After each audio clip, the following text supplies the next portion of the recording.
Hi there, it's Chris Cave here with just going to do a review of a workshop I did a few days ago, which was really, really good. And a lot of people said, "Oh, great! It'd be really good to see like a condensed version of it and what the main tips were," because they'll find it really, really useful. And there's lots of things that they haven't thought of, because often when people suddenly decide they want to like start dating, find that new person.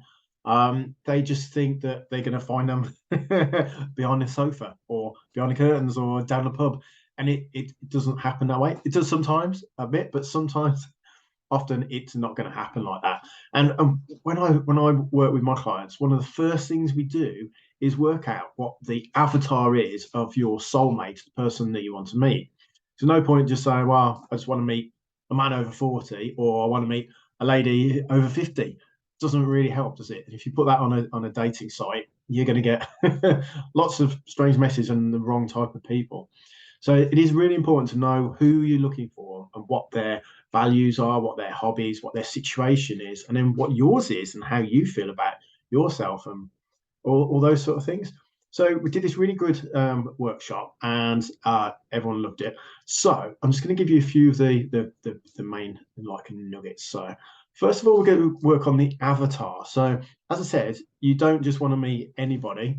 You want to meet someone that you don't want to waste years of dates with, you know, and speaking to the phone for loads of people and wasting your time, because we're all busy, especially as like professionals. We do not have time to waste around with spending the whole time on messages and texting people on apps and meeting in pubs and things like that. We don't want to do that. We just want to get it done, meet that person, and not have to waste time.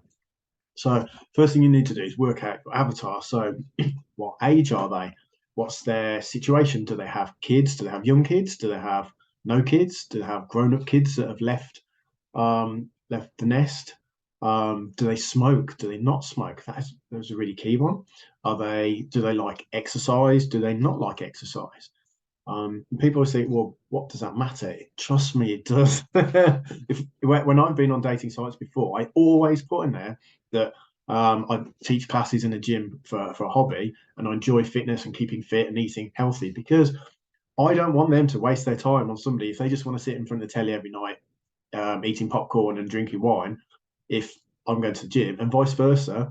Do you see what I mean? You've got to get the right person. But just by saying, "Oh yeah, I like keeping fit or healthy. I like doing walks. I like going running or cycling or swimming," immediately you're going to like get rid of like the people that necessarily don't want that. And you as well, you're like saying to yourself, "These are my values. I believe in being healthy, etc." And if they want to like watch telly all night, etc., then they certainly don't want me or whoever going, "Oh, I'm just off to teach a class now, or I'm just off to help a client with their nutrition," and all these sort of things. So you see what I mean? It's important to really work out what sort of hobbies and values I have.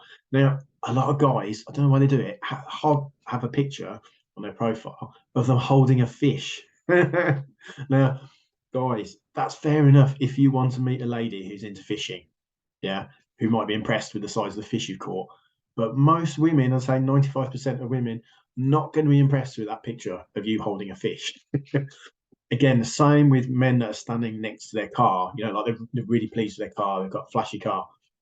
It might attract some ladies, but at the same time, it probably puts off a lot of ladies, because they'll be thinking, "Do I really want to go out with a guy who just obsessed with his car and he's posing to show how much money he's got?"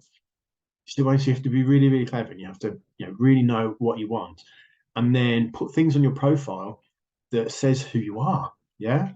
So put things on there that's you. Don't hide them. At the same time, don't put people off with the wrong things.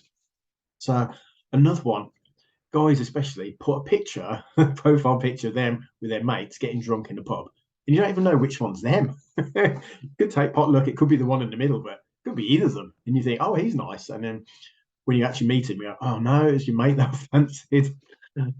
So yeah, and ladies as well. There's loads of things like when you put like bunny ears and bunny noses and all sorts of weird things on there. Yeah, some men might like that, but a lot of men probably don't like that. So you're going to put a lot of people off by putting things like that on there. So it's so important to make sure you get your profile just right and you know exactly who you're going to meet. And you also put it in your profile and say, I am looking for someone who shares the same interests as me, who believes in this, and this. And you actually say it from the beginning, and that way you're not going to waste months of talking to the wrong people because they'll read that, and if they've got any sense about them, they'll say, "Oh, actually, I do not want somebody who's religious or not religious or goes to the gym, who doesn't go to the gym, etc." And you save everyone time. Yeah, you might cut down the amount of messages you get, but trust me, we haven't got that much time to spend like sending 100 messages a day to people that you're never going to meet. Okay, so get it done straight away. And then jobs as well. Now, I've had a lot of ladies say to me, "Oh, I've never touched a man who doesn't have a job." And I've heard men say the same. Now, it could be really important to you, it might not be important to you, but if it is important to you, then you should say in there something like, yeah, ideally, I'd like someone who's got, yeah, a stable job, and put in there an area. So you don't want to be, if you live in Birmingham, you don't want to be meeting someone in London, unless you particularly like London. And it's about getting the things right. So it's like, well, I don't want to be meeting someone who lives in Scotland if I live here. No offense to Scottish people, but it's going to be difficult to date, isn't it? So you can see now how we're starting to like define who we're looking for and narrowing it down. Yeah. So we've probably gone from like 10,000 people, we're probably down to about 500 now. So now we need to whittle it away a bit more. So we talked about all the main ones. And again, it's important to like think, well, how's their housing situation? Do they live with, like, say, if you were a 50-year-old guy and you still live with your parents, that could potentially put off a lot of ladies, but then it also might appeal to other people. So, do you see what I mean? It's so important to be clear on what you want and what you say about yourself, and just like recognizing that we all have different views on what we want and want to save time.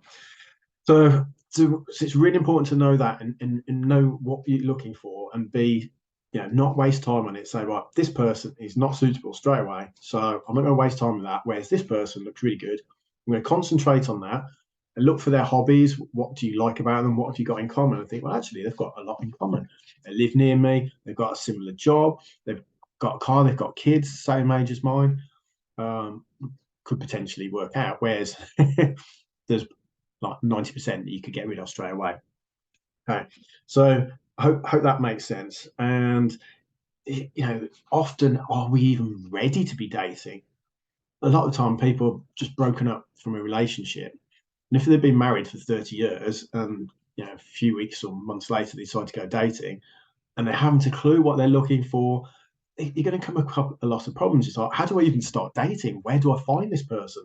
Who am I looking for? Do they even exist? What went wrong in my 30-year marriage? Like, who would I even find? I don't even know myself anymore. So often we work on a lot of these things to start with, like, who am I? If you've been in a relationship 10, 20, 30 years, you're probably so like part of a couple, you don't even know your identity anymore in a lot of cases. So it's about thinking, well, what's my identity? What are my values? What are my beliefs? What are my emotions? And how do we find the right person? And not make mistakes. If you've been in an unhappy relationship for 20 years, there's probably a reason for that, and you don't want to be then going and meeting the same people again. You often find, like you see on telly, then a lot of girls on dating TV programs will say, "Oh yeah, I always go for a bad boy. I like a bad boy," even though they then say, "Well, they always cheat on me. They always mess me around." And you think, why do you want still want a bad boy then? It's obviously not worked before. You wouldn't be here. So anyway, I've waffled on like too long, but I hope you've got the sense of what we covered in the workshop and how important it is to know who you are and who you want to meet. So if you've got any questions on this, happy to have a chat and to see if I can help you, because trust me, you do not want to be wasting years on rubbish dates and messing around talking to people for hours and hours on end, and then you're never going to meet or they're the wrong type of people. So I hope you've enjoyed this very quick small bit of what you missed. So I'll speak to you soon and have a great day.